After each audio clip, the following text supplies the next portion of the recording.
Hi everybody, my name is Gayle. I'm a Black trans woman. I go by she, her pronouns. And I'm really lucky to have this conversation today about Transamory.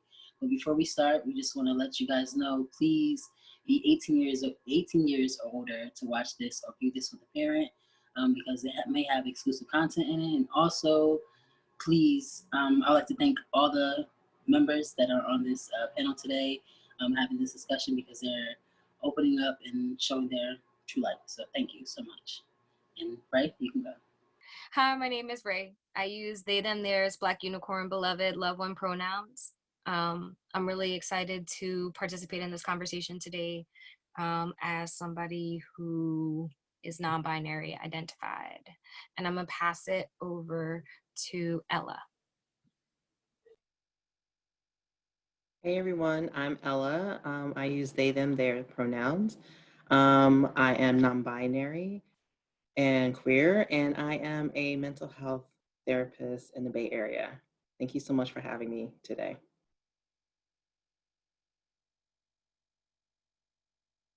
And I will pass it along to Emanuel.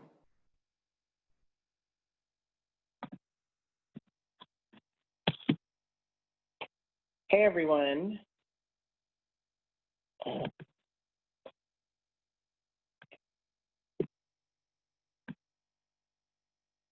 Can you all hear me? Okay, great. Hey everyone, I'm Emanuel Brown. My pronouns are he and him. I identify as trans-masculine and non-binary. And I am the founder and creator of the Acorn Center for Restoration and Freedom, Black Love Convergence, Transvisible, and the Well. And my work is really centered around activating healing, arts, and spiritual justice to move towards freedom. I'm going to pass it to Alisha. Hi, I'm Alisha. My pronouns are she, her. I'm a trans woman, and I'm also an organizer with the Newburgh LGBTQ Center. And I'm really excited to have these conversations to kind of change the narrative and what it actually means to be, attracted to a trans woman. And I pass it to Billie. I feel like waiting for it to get past you is like a little bit of excitement. My name is Billie. I use she, her pronouns. I am cisgender and have almost exclusively built relationships, queer relationships, with folks who are trans or gender expansive in one way or another, which has actually been really incredible for me, and I'm feeling very lucky. I am excited to be a part of this conversation and feeling really grateful to be included. And I will pass it to Wynn. All right, excitement has been fully built. Last but not least, my name is Wynn. I use they, them pronouns. I'm just excited to hear about everyone's experience and perspectives. Let's get started.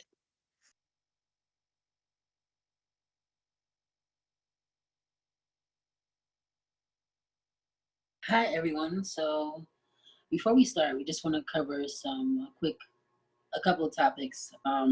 First, terminology. So when you hear the word trans, what trans means?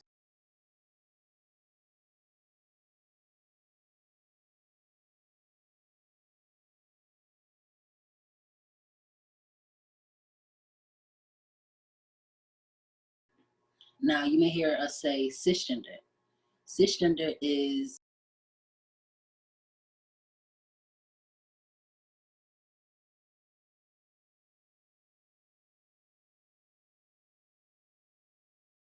and you may hear non-binary.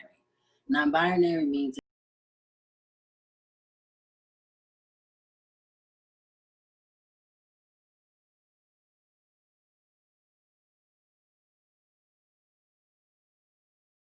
so transamory, what that actually means. Transamory is when a person is attracted to someone of trans experience. So whether that be they have gone through a transition, haven't gone through a transition, have had surgical procedures done, haven't had surgical procedures done. If they identify as a trans person in they feel like they experienced it and you are attracted to them, that means that you are trans attracted, which is called transamory.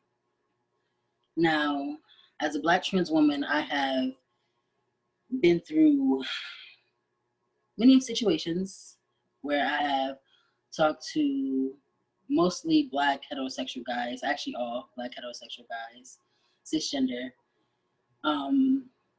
because that's what I'm attracted to. So my experience has been rough, like really, really, really, really, really rough, because the stigma of a Black man loving a trans woman, the fact that, you know, it's not easy for Black men to love on trans women, and then when they do love on trans women, it's like really, really, really, really, really, really tough for them. Like, and society beats them down even worse. It's I always like to say, like, you know, it's hard enough being a Black man in America. Like, you already have strikes against you. So when you add the other filters onto that, it just creates a worse, even worse situation. And then sometimes, even when they are being accepted and they can come out, they choose not to because they're afraid of what people have to say. So then that causes them to harm us in ways, and it's just been, it's really, really hard. It's really, really hard dating as a trans woman and having a relationship in this society. And I'm actually going to pass it to Billie. Not Billie, yeah, I'm actually going to pass it to Billie, sorry. And ask her, like, just about her experiences. Gosh, okay. Well, like I said earlier, I have had the majority of my career relationships have been with people who are not cisgender. So they've been trans. The majority of them have actually been genderqueer, specifically a lot of they, them pronouns.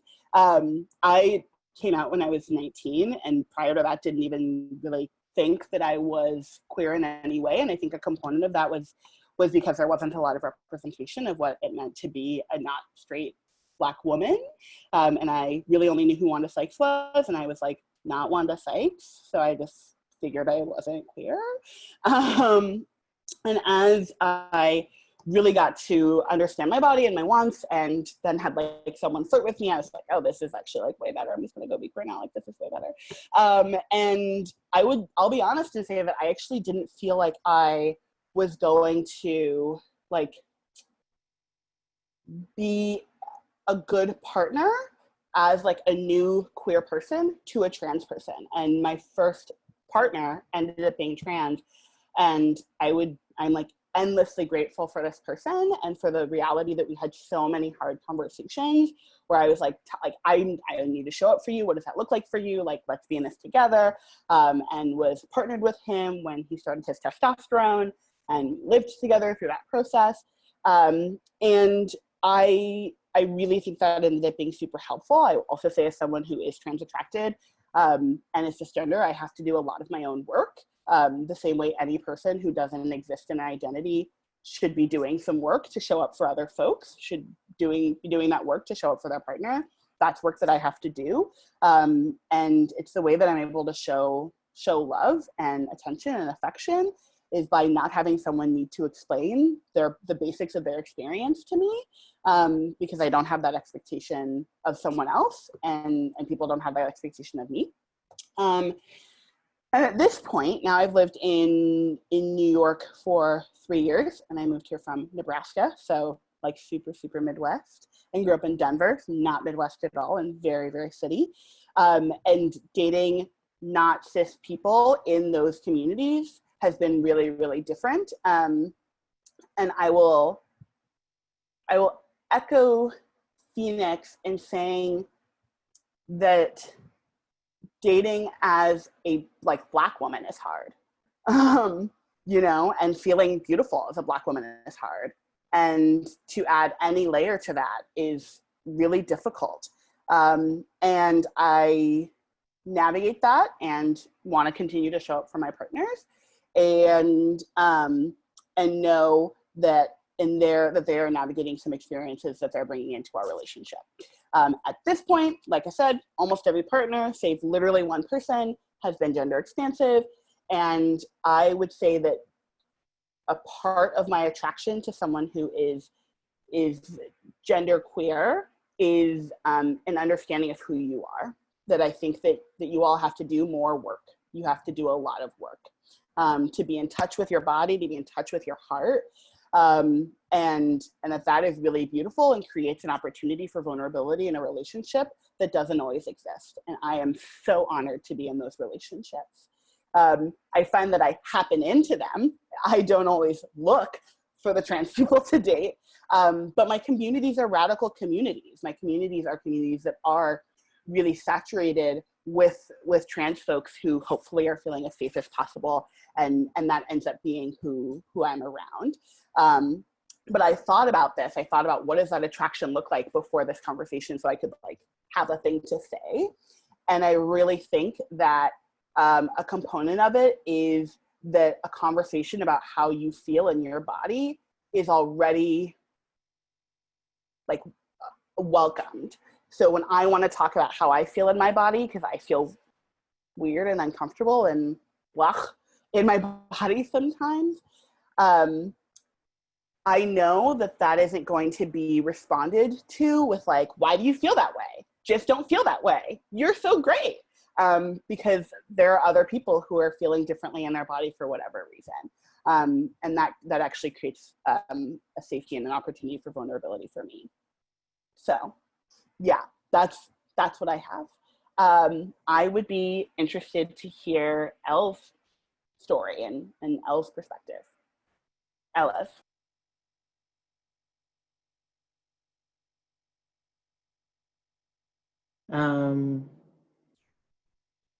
So yeah, my situation is vastly different than what Phoenix was speaking to. As a non-binary person, that is like, I don't identify as a mass person or femme, or androgynous. I just am how I am, and Ray could probably speak to how my presentation shifts just shifts all the time. So for a lot of folks, especially within the queer community, it's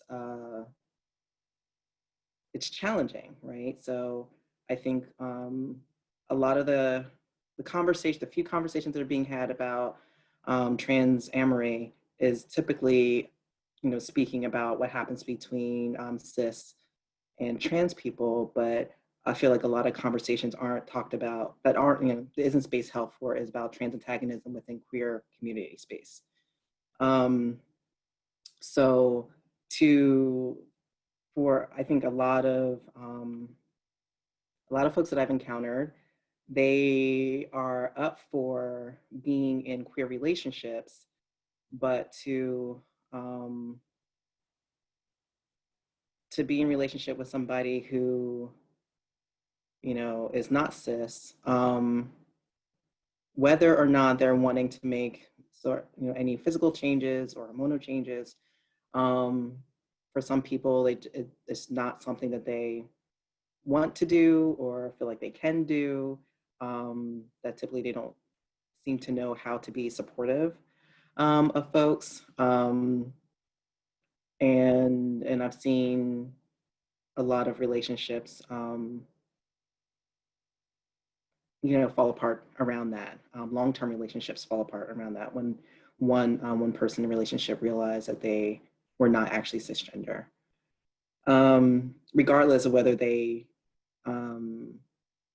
ended up being a binary trans person or someone who was like a non-binary trans person, meaning that they don't ascribe to a two options for gender only type system. Personally, I think similar to Billie, I've been also mostly trans attracted. So yeah, and I don't necessarily, I think now I do actually intentionally seek to create relationships with non-binary and trans people. But I think before I had all that languaging, I think in an intuitive sense, I was always drawn to folks that were on that continuum. A lot of times before the person realized that they were on that continuum. And it's been, for me, always been an enriching experience. It always has given me a mutually supportive space to better understand my own relationship to my own gender, and how to be a better support to other people in my life. It's been also interesting being situated sort of like in the intersections of being, Black and non-binary and, not a thin person, in terms of fetishization, right? So in the Bay Area in particular, there's a lot of social capital that can be gained, especially in some movement spaces, to be with people who have identities that are more at the margins than others. And that can be a really complicating factor in terms of trying to sort out if it's, true attraction or if there's some fetishization happening. And maybe other folks can kind of chime in about that. I think I'd like to pass it to Emanuel. I'm curious to hear what your experiences have been.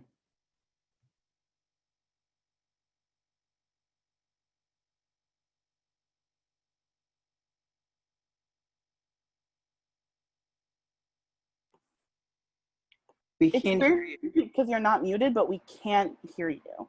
Because I double mute myself. All right. Thank y'all for sharing, and Phoenix for just opening and holding this conversation, and allowing us the space to tell our stories. And what I would say, some of the things that have been really landing with me in this conversation from what folks are talking about is this piece of,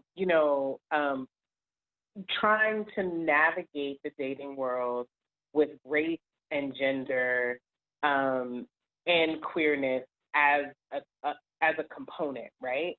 And as somebody who identifies as transmasculine and non-binary, there's a complicated set of things, right? And then inside of those identities, it's like, how do I move through the world predominantly as somebody who presents forward-facingly masculine intentionally, because that's how my gender expression moves.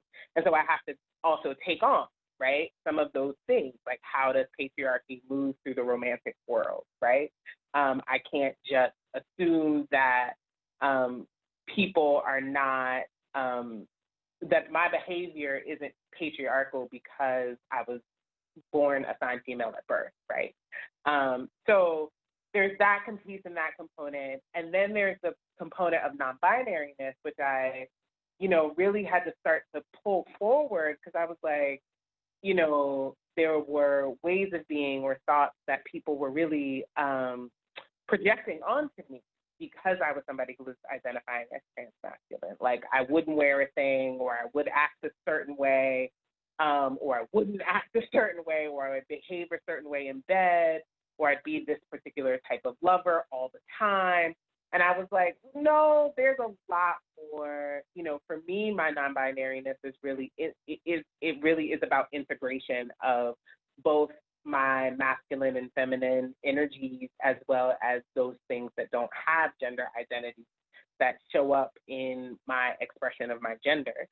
So I think that complication and something that Billie had talked about really has led to, for me, and definitely for me, this connection to then becoming, like, growing myself emotionally, growing myself in my own sense of my own desirability, hand in hand with my gender identity.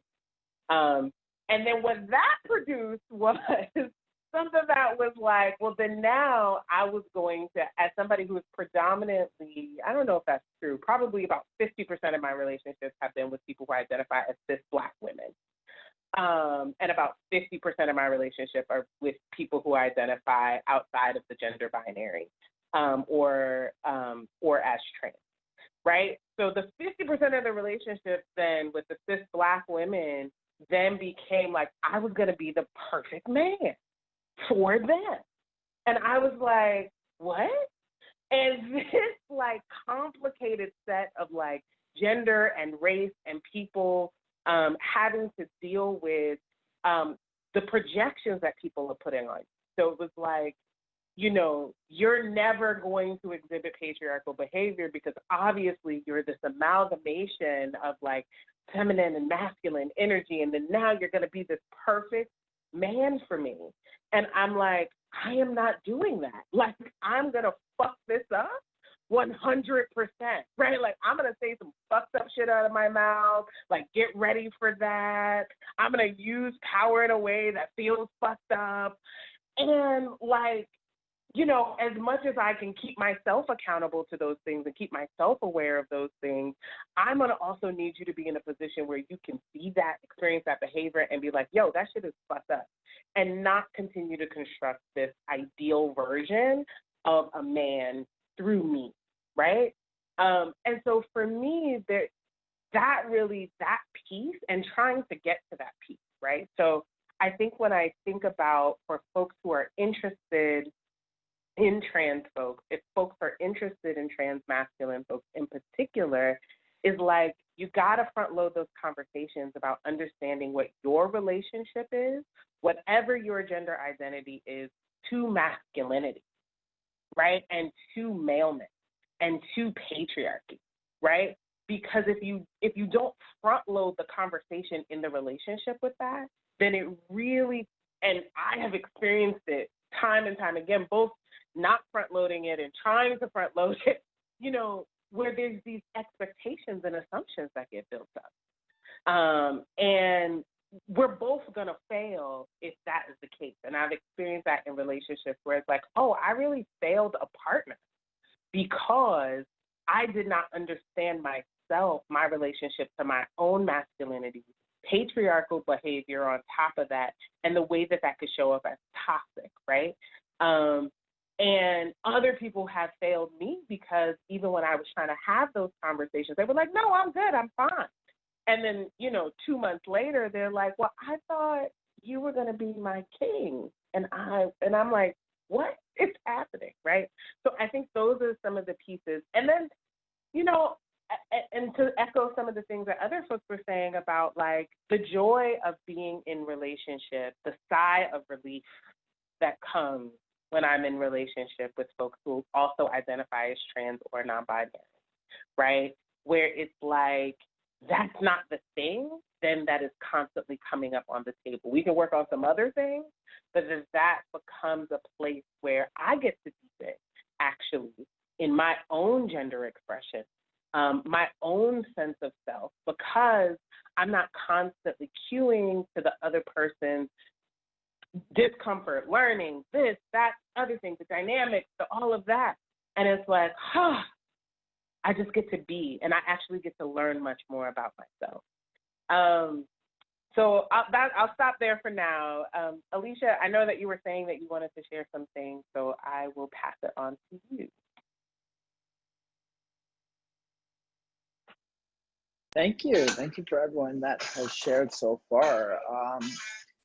You know, I like to make a joke, but it's not really a joke at all. You know, I can get laid anytime I want, but I can't be in a relationship anytime I want. There's this thing that's surrounding like, oh, I want to be with a trans woman. Like, you know, but what does that actually mean?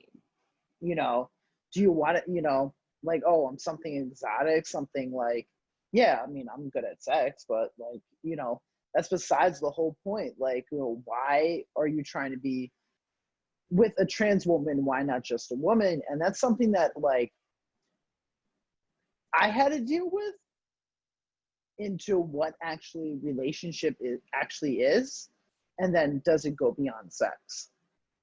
You know, I like look at myself as like, you know, and then, you know, for me personally, I don't know about for other trans folks, like I went through a period. I went through my all cis guy period where it was straight cis guys, like nothing else. And then I kind of like got into my sexuality and like discovered like everything and kind of like dipped and dabbed into like everything. And what does it actually mean to love somebody, not because of their body type or who they are, but to love somebody for, you know, for their actual personality, who they are.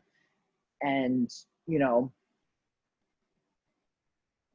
it took me a while, but, you know, and I guess I personally like got sick of it. Like I can go on Grindr and I can hook up with anybody at any time. But I guess I reached to a phase where I just don't want to. You know, I just don't want to do the hookups anymore. You know, and I want to look for that relationship, but it seems like every person that I run into is like, oh, I just want to hook up. Like, oh, I don't want to be seen with you in public. Like, and that's what's really different.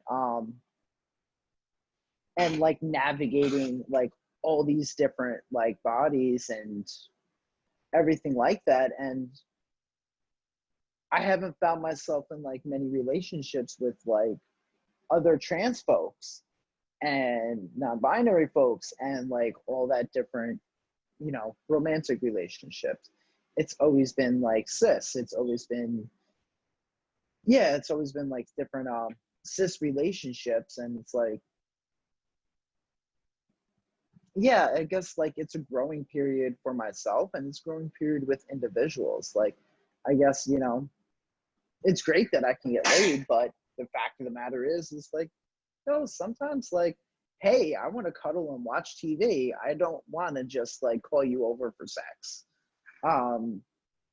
Yeah, so that's just like something like, and there's this real fine line between like what is a fetish and what is a relationship.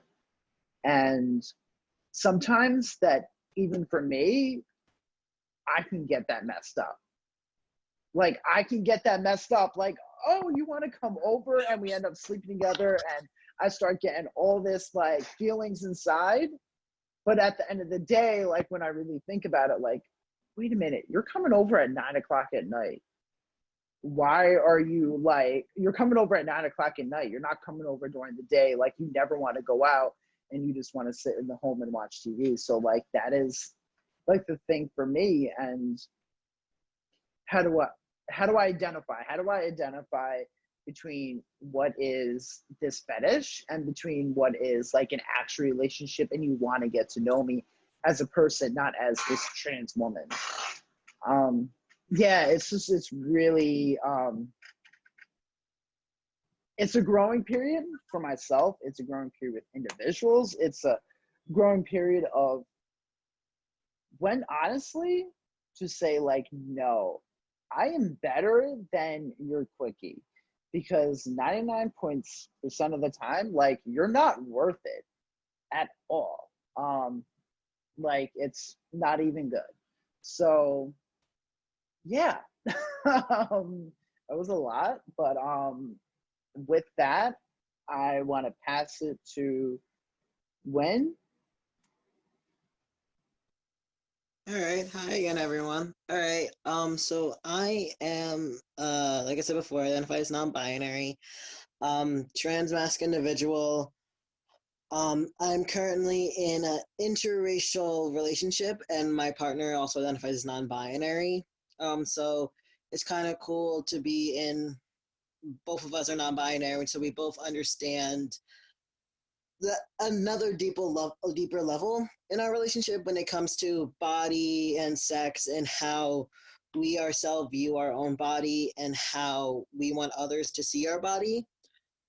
Prior to my partner and I getting together, I was very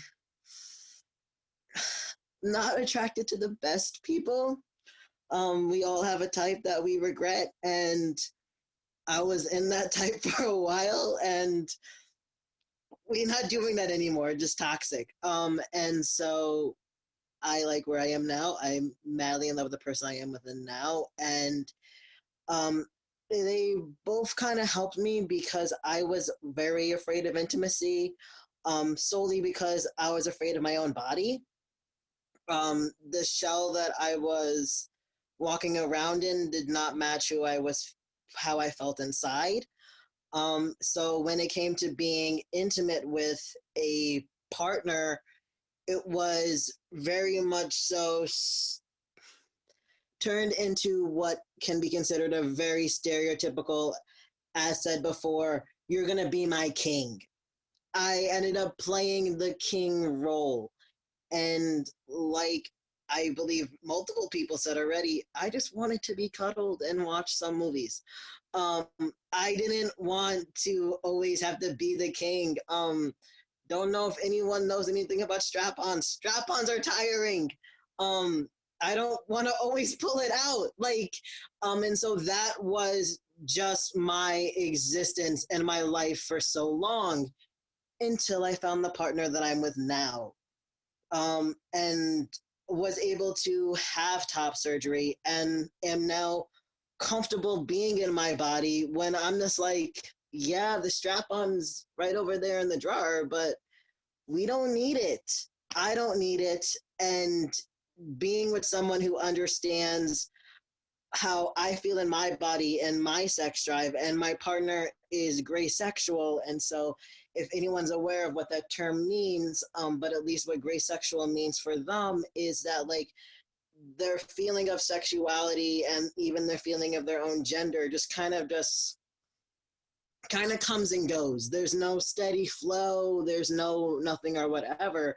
And so working with each other, balancing each other's comfortability in our bodies, and then bringing that and translating into the bedroom, it's been a journey for us, and it's been changing because before when we first started our relationship, I haven't had top surgery yet.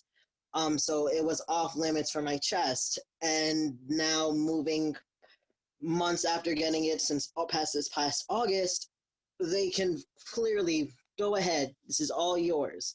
So it's really been a change, and I'm sorry to sound like a cliche to anyone who's heard this so many times already. A very large part of that is our constant communication. We don't let anything go unsaid or any feelings build up. And of course that does translate into the bedroom. Be like, I don't really like you touching me there, or can we just not do that, or that's uncomfortable. It also comes up with like maybe trying new things. It's all about having a conversation, respecting the person that you're with, and like at the exact same time, yes, we have a relationship in the bedroom. We have a very strong one outside of it, which once again, all the rules of communication kind of translate to that as well. So I am very lucky. Trust me, I know how extremely lucky I am. People need to remind me more, but I found someone who has watched me gone on a journey and is a supportive figure in my life. And I don't want to speak for them, but I really hope they say the same. But like I know, at least I try to be that person for them, and they witnessed me through my gender journey, and now I get to be a side character in theirs for however long they want me to be it in. So yeah, with all of that said, I guess I'll pass it off to Ray. Yeah.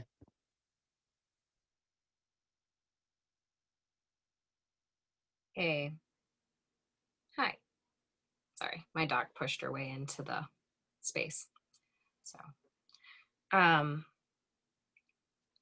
yeah, I've heard a lot of things, with probably too many things to that I resonated with everything that everybody has said. I feel like they're all just sitting in me in ways that I am like trying to figure out how to verbalize. So bear with me as I am on that journey. So as someone who struggled really hard to come to terms with being non-binary, and what that meant for me as so far as the person that I was perceived as versus like actually being able to live into the fullness of my truth has definitely been an epic journey for me. I think it was last summer when I met Ella and we connected, and I felt comfortable to move into using they them pronouns instead of they she, because whenever they she was an option for people, I would always get she'd all the time, hers and she's. And sitting with that, I was just, yeah, I felt like I wasn't seen. And so like moving into that place of really owning it and as in a really substantive way in my life has been huge for me. I guess you could say that in that way I'm kind of like a late bloomer, because like, you know, maybe in a week or so I might be getting older. And maybe you know, definitely I grew up during a period of time where being trans was very much so about replicating the gender binary. And so like I didn't see myself in that place, because there are things about who I am and what I embody in this body that I love and I respect and I cherish. And there are other things that I'm like, I could live without this. Or I actually don't feel like I can lean into this part of myself and own this in ways that make me feel like a whole person, or make me feel seen the way that how I view myself, right? So I guess like borderlining like what it meant to be like a tomboy for a really long period of time, and like leaning into that, you know, was a good way to not rock the boat for other people, you know, for people in my community or like my family, right? About acceptance of me and who I am. And even now I don't even really go there with my family. Like I think it was like last Thanksgiving is when I used openly at the table gender neutral pronouns with them. And I can't have that conversation with my mom. I don't know if my mom will ever watch this, probably not. But like, you know, it's a piece of my identity that I feel like my ownership and living into is about being able to claim my truth and my liberation.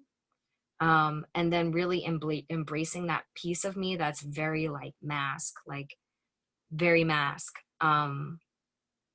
and being okay with that. And having a lot of different kinds of relationships to figure that out and figure out what that looks like for me and how it feels.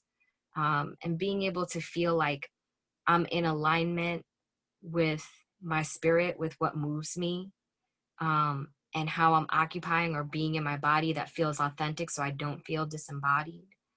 And just really being true to myself has been a really huge journey. I too have dealt with the king title, which has been interesting, especially when I was dating like cisgendered men, because I've always occupied that space. And I think that's been like a journey too, around like, you know, understanding the intersections, because I'm light-skinned, I have a white parent, I have a college education, I am traditionally thin, so I have all of those things, and so people treat me a certain kind of way because of that, and oftentimes I don't understand it, because the juxtaposition to that is still having to deal with being racialized, still dealing with not being seen, still dealing with that oppression. And it can be difficult, or has been difficult for me in my life, to feel acceptance within the Black community. Way less so now than when I was a child and just didn't understand. Like, I understood my Blackness, but I didn't understand why other people didn't understand my Blackness. and how I wasn't seen or claimed, right? So there's some stuff there. See, why are you trying to come in here though? And then you're gonna be here barking. No, don't do that. Come here. Gotta call mommy to come get you. So I mean, it's been a journey understanding like the intersections of what it means to occupy this particular space and to be in relationship with non-binary trans masculine folks, and the ways in which like that expansiveness that Emanuel was talking about, like how that shows up in all these different ways. Because like there are some times that I might want to perform a certain kind of way, but it's performance and I can't sustain it because it's not me. It's not actually who I am. And for the moment, if it's an agreed upon like role play that we're doing, then that is okay. But my ability to sustain or live in that place doesn't feel authentic to my being. And so like there are certain ways in which I can feel in power and in the stronger or more rigid aspects of what it means to lean into masculinity, but that's not my home and that's not where I live. And so I can't actually sustain that as like a practice for being myself, with other people, or like with myself, just being with myself, right? And then there's that piece about like embracing the aspects of femininity that I come to love and cherish. And that's mostly where I draw a lot of that strength from, is from those aspects of myself, and finding that balance in between, because then there's some other stuff going on in there and I don't even know, I don't have words for it. But it's not either those two polarities or the binary that exists there. And so it's like, you know, I'm in a relationship with a cisgender Black woman whom I love. I'm very much so in love with. And most of my experiences have been dating people of color, cisgender, and also like non-binary and trans. And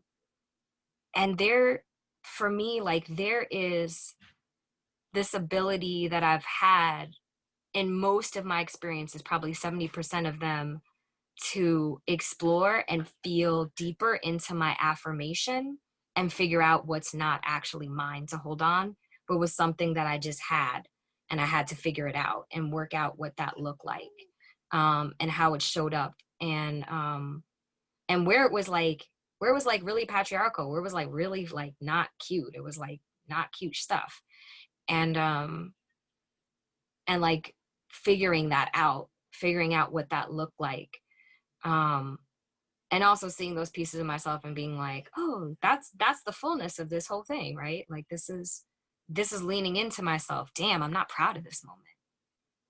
Damn, I'm really not proud of this particular, situation and whatnot, right?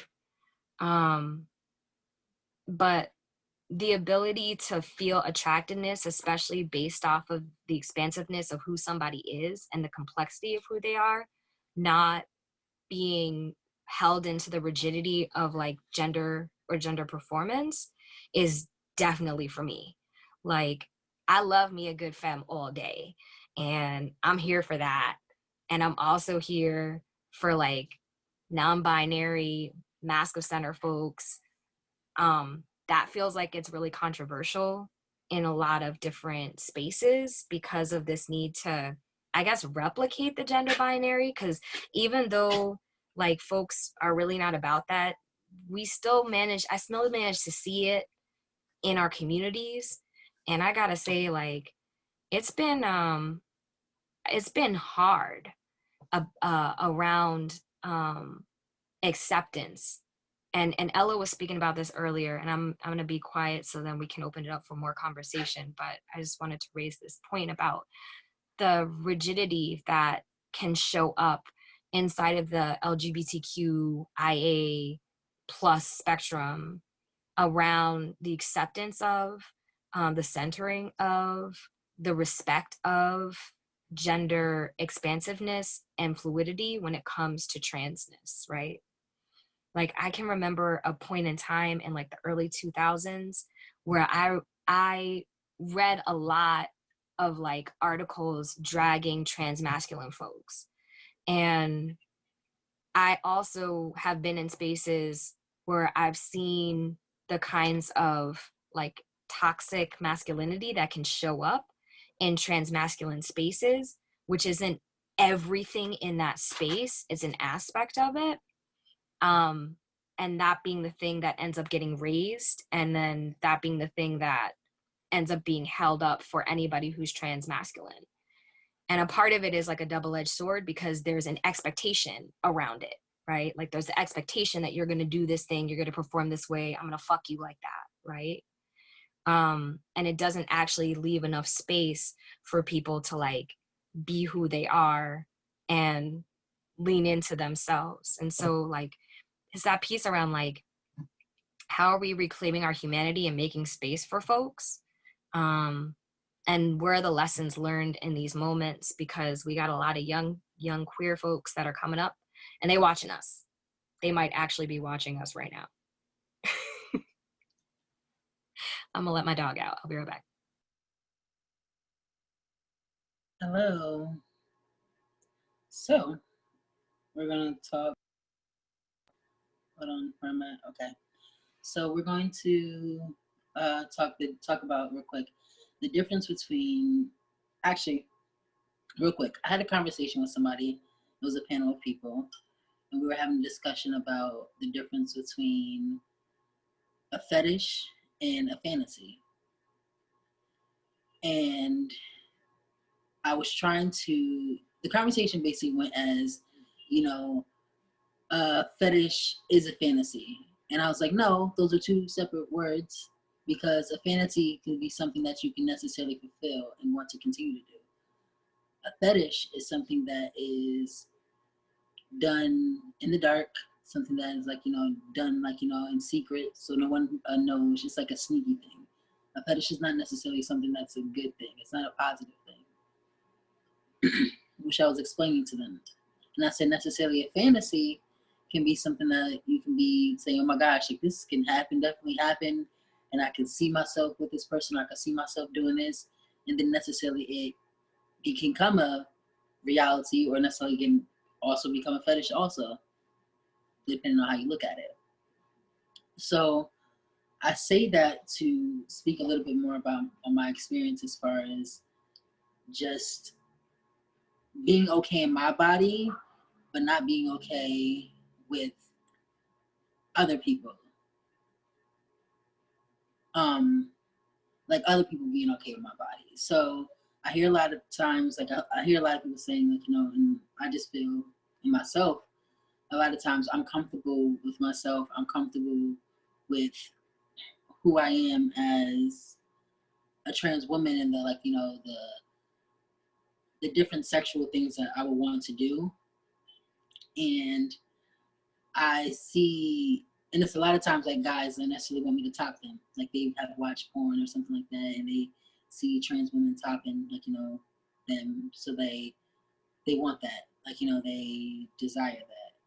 And it's something that I necessarily don't do, or anything like that. And I mean, I don't shame anyone that wants that or anything like that, but it's something I don't do. So it's always like little things that, like, necessarily some people like fetishize of me. And, like, you know, necessarily doesn't even have to be always even like in a sexual aspect. Like, you know, it can be necessarily like in a work environment. Like, you know, I can be the token.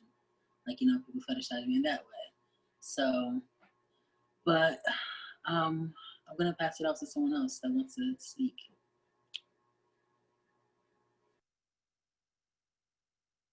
Yeah, I just wanted to jump in real quick, and I appreciate what you were saying, Phoenix, and also just for clarity, I kind of want to pull out some of the distinctions between a fetish and when somebody's being fetishized, right? So people can have all different kinds of fetishes, which you know, it's just sort of a particular desire that yeah, a particular desire. And I mean, the traditional meaning of a fetish is actually something that you need to do in order to be able to get off sexually, However, the way we hold the word fetish now is more along like what you're drawn to kind of sexually. And for a lot of people is a very specific thing. When you're fetishized, to me, what comes like pops in my mind that really makes a distinction is when someone is fetishizing you, it's sort of a lack of consent, and it's just an objectification that's happening. That where this person becomes, or group of people become, sort of not a person, and that there's not consent in that, and that's like largely how we see porn set up, right? And I like what you were saying, Phoenix, in terms of like a lot of men wanting to have a particular kind of experience based on what they've seen in porn. And there's that, I think there really is that fetishization that's happening there, right? Because it's not about a singular person. It's not about making this connection typically with this person you have in front of you. It's about this fantasy that you've seen from elsewhere that you're trying to recreate. And not to say that you can't choose to be in a situation, especially if you're doing sex work, or maybe that's your kink in terms of what kind of sexual dynamics you want to have, where somebody is fetishizing you. But then I would say, then it's a consensual thing. But most times is that the fetishizing part is not a negotiated and mutually agreed upon dynamic. It's someone objectifying you, someone who's not seeing you as a full person, someone seeing you maybe just in the sense of what you can provide, as a object of service and pleasure. And so I'm curious to kind of bring back to what Alisha was talking about earlier, and some of the questions are coming up in the chat. And maybe from you as well, Phoenix, like how do you make those distinctions?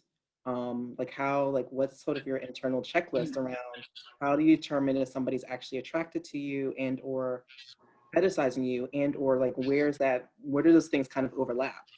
Because sometimes people might start out fetishizing and you check them on it, and then also they get to see you as a person that can shift. Okay, so thank you for clarifying that. I really, really, really appreciate it, because I understand that is, okay, being fetish and fetishized. Okay, understand. Completely understand what you said about that. And I thank you for clarifying that. And also, it's how do I like distinguish, like, it's like how I go about it. Like, if I know I'm going on the app, I know that he's coming over for the night. It's gonna be just a nighttime thing. Like, I'm not gonna make this last. This is not something that I should hope for.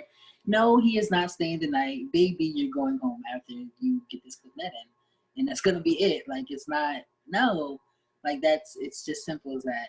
So now, if I'm dating someone, no matter of fact, so happily that night, a guy comes over and I'm just using it for that, and we spark conversation, and conversation sparks, and I see where it goes with that, and I see that he's not saying, hey, let me come over at 9 o'clock every single night like Alisha was saying. He actually wants to hang out with me. He actually values conversation. He actually is not afraid to show me off to people. He's not afraid to be public. And I'm not saying that he has to show me off as far as like telling everybody that I'm his girl or anything like that. I'm just saying, just as far as walking out my front door and us just walking down the street together. I don't have to walk 10 steps behind you. That's what I'm talking about. Not being ashamed of me in that way. And it's you know the difference. Like, growing, like, as like, it's been many experiences that I thought, oh my gosh, he really likes me for me and this and the third. And he's like, shorty, I would not even take you to the drive-through. Like, I wouldn't, like, you know what I mean? And I, like, my feelings were hurt like so drastic, but I had to realize, like, just different energies, honestly. It's just all about energies. Like, you know who fuck with you, you know who don't fuck with. Like, it's people that you be like, yo, like, he give me good conversation. Like, you know, not only did he give good conversation, but he was on the phone with his mama, he ain't duck off. Like, you know what I mean? Like, his sister called, like, on FaceTime, and he wasn't, like, I popped up, like, with a 5 o'clock shot on, he was cool with me. Like, you know what I mean? So, like, shit like that, like, that's how you know, like, who fucks with you, don't fuck with you. Like, someone is just, like, not afraid, is unapologetically your friend. Just simple as that. So I'm gonna let Alisha speak. Sorry if I went in preaching, but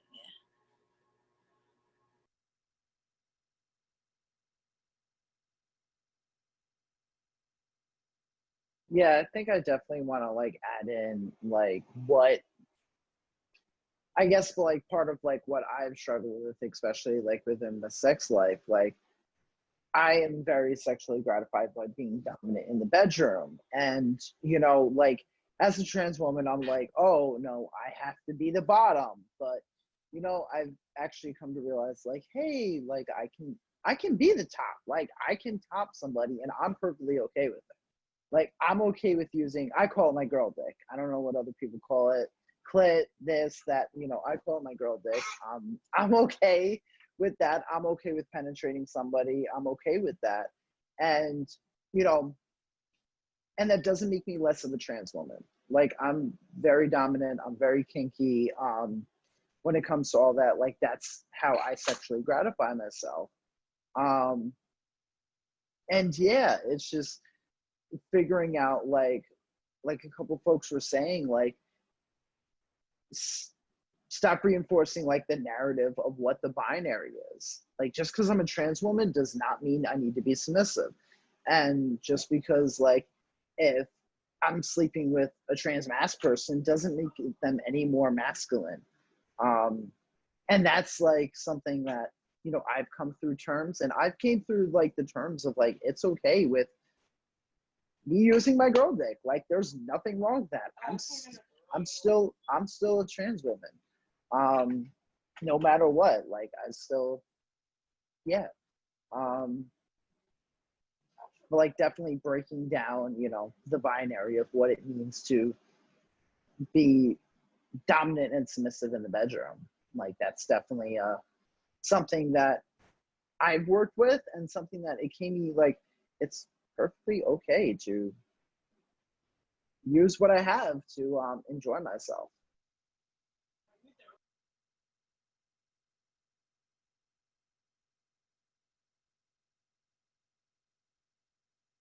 and that's what makes us all different, honestly. Alicia's a different trans woman from who I am, and like we're all different. We all function a different way. Every person is different. I'm not gonna list all the people that's different, but every person is different. We're all human beings. We don't belong in a box at all. We should just fucking fly away and just ride on unicorns and do whatever we do. But yeah, I just want to open the floor for anyone else. Sorry. Could I also respond to what Ella had asked? Yes.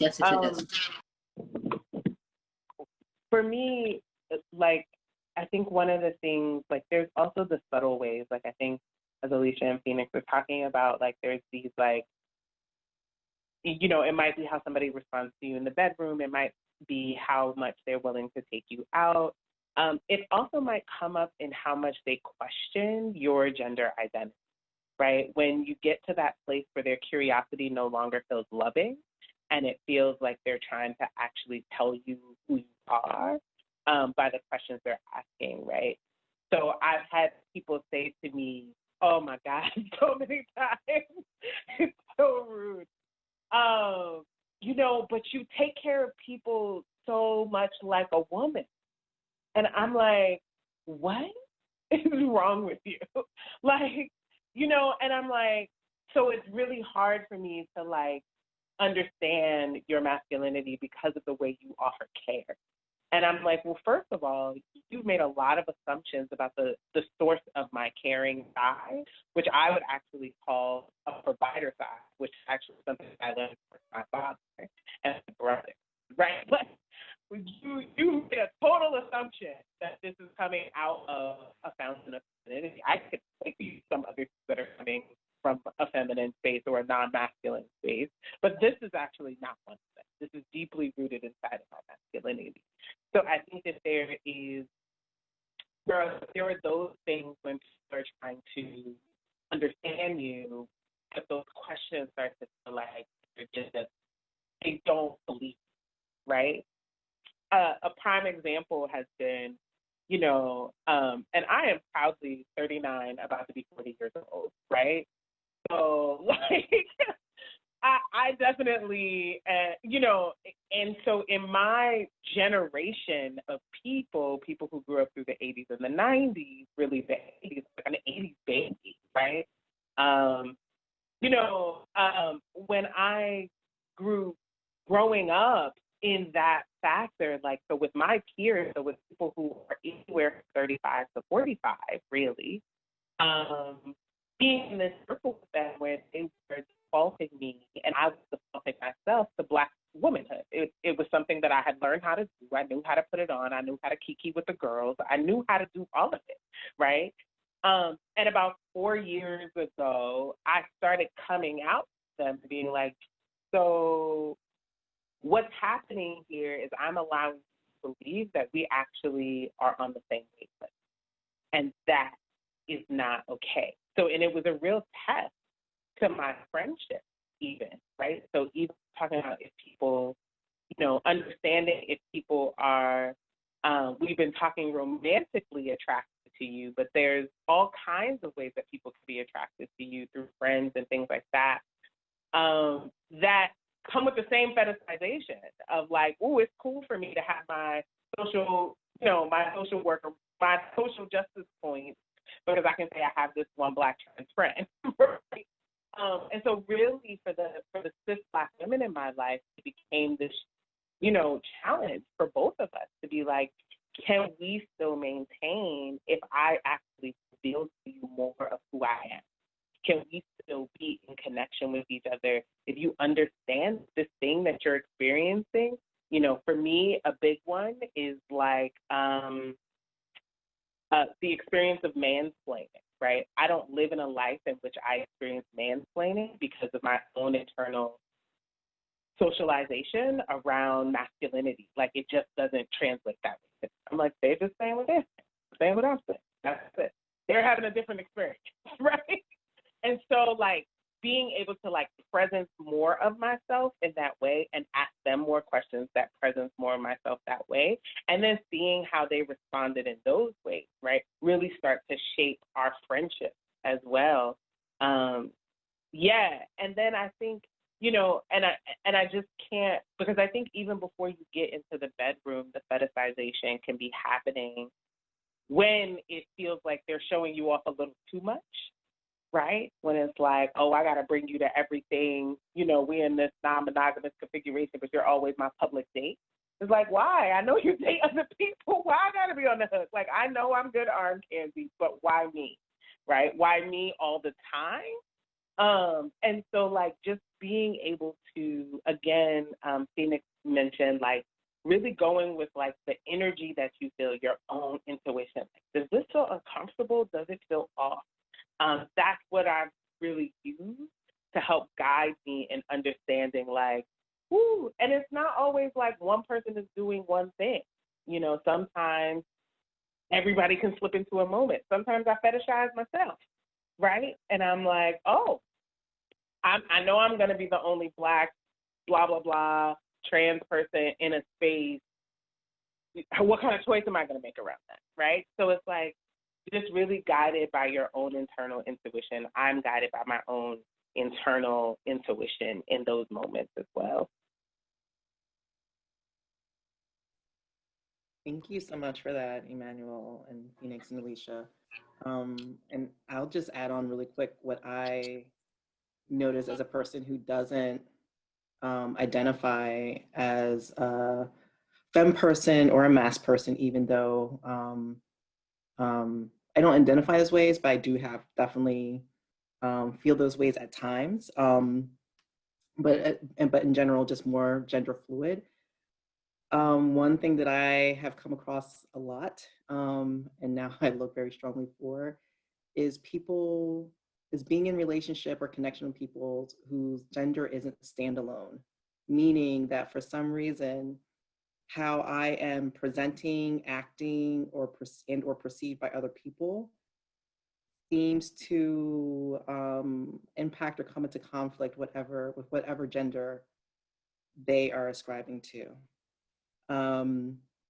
So I've definitely had situations being in relationship with butch identified cisgender women. And for whatever reason, at whatever time, they felt like they mistakenly thought that I was femme, even when I very clearly told them I was not femme.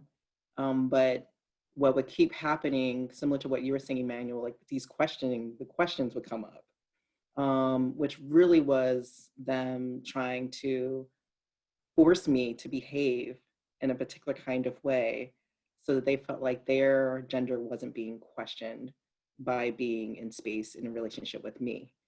So they needed me to act, quote unquote, more femme, whatever that's supposed to mean, or look more femme, in order for them to feel as though their gender was being affirmed. So that's something too, especially for folks out there who, are more gender non-conforming and don't necessarily ascribe to more masculine or feminine presentation or understanding of themselves. All right, so I will pass it. Okay, so I'm actually gonna pause it for a quick second. So this has really sparked up a lot of questions that I actually want to start asking. So I kind of want to make this a part 2. So I think everyone on the panel has a lot more to say about this topic, and we're gonna come back to you on another episode of Queer Talk, Queer Sex, and yeah. Thank you guys so much for watching. Thank you everyone for sharing your stories. I greatly, greatly appreciate it.